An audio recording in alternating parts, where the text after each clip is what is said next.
Der Landessportbund betrachtet sich natürlich als Lobbyist aller Kinder und Jugendlichen in Nordrhein-Westfalen. Und für uns ist es außerordentlich wichtig, dass die Kinder in frühen Jahren schwimmen lernen. Leider zeigen die Statistiken ein schlechtes Bild. Wir müssen konstatieren, dass in der Altersgruppe bis 14 Jahren fast 30% der Kinder nicht schwimmen können und dass der Tod durch Ertrinken bei Kindern und Jugendlichen immer mehr Platz greift.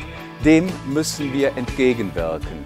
Da helfen uns natürlich unsere wassersporttreibenden Verbände wie der Schwimmverband NRW oder die DLRG intensiv mit.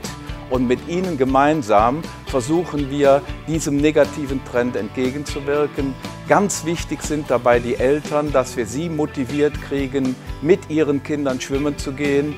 Zweiter ganz wichtiger Punkt ist der Schwimmunterricht in unseren Schulen, vor allen Dingen in unseren Grundschulen, der unbedingt verbessert werden muss. Wir brauchen zusätzliche Ressourcen, Zeiten in Hallenbädern, um auch über den Sportunterricht unseren Kindern das Schwimmen beizubringen.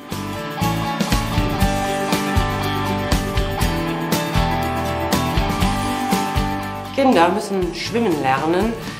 Wir wissen, dass ungefähr ein Viertel der Kinder nach der Grundschulzeit nicht sicher schwimmen können. Und darum sind wir als Ministerium natürlich sehr interessiert, dieses Projekt Quietschfidel zu unterstützen. Denn Schwimmen macht natürlich viel Spaß, aber es ist auch überlebenswichtig. Und wir freuen uns, dass Kommunen vor Ort mit den Partnern dieses Projekt ebenfalls auch unterstützen. Und wir sind als Sportministerium unbedingt dabei.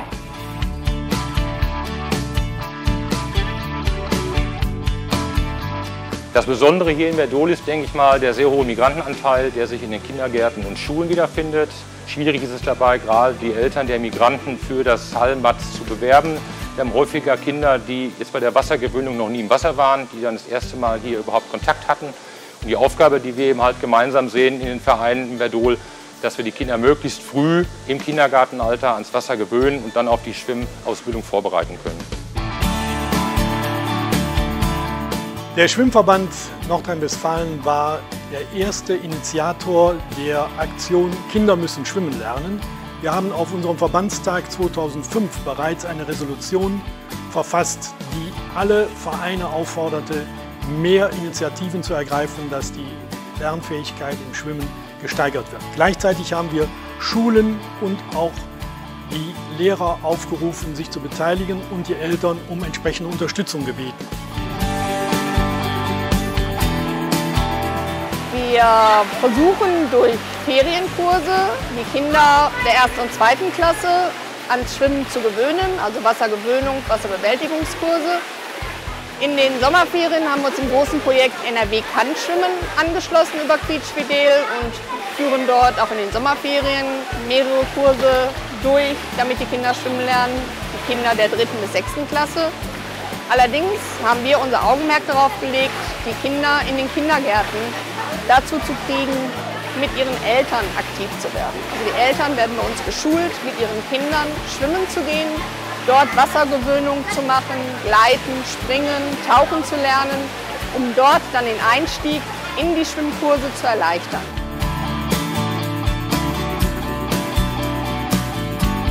Wir haben hier Strukturen aufgebaut, wir haben Beispielprojekte entwickelt.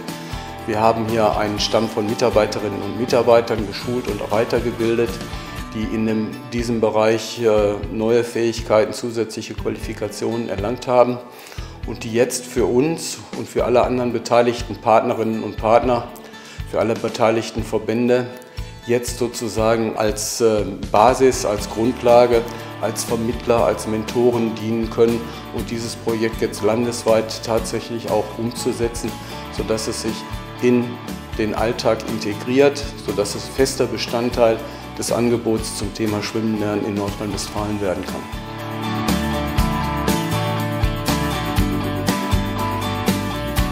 Ich verspreche mir von diesem Projekt sehr viel, weil es darauf ankommt, dass wir an ausgewählten Standorten ausprobieren, wie diesem Trend, den ich eben beschrieben habe, entgegengewirkt werden kann. Das funktioniert einfach nur, indem vor Ort alle Kräfte ihre Arbeit koordinieren, Netzwerke bilden und wir hoffentlich über unsere Projekte so viel Erfahrung gesammelt haben, so viel positive Erfahrungen, die wir dann auch landesweit in die Fläche hineinbringen können, damit andere auch von diesen Projektergebnissen profitieren können. Ich bin sehr gespannt auf die Ergebnisse dieses Projektes. Bei einem Projekt im Kreis Minden-Lübbecke habe ich mich in der Zwischenzeit schon mal selber davon überzeugen können und war sehr beeindruckt, was dort vor Ort geleistet wurde. Also wir dürfen uns auf das Ergebnis aller Projekte freuen.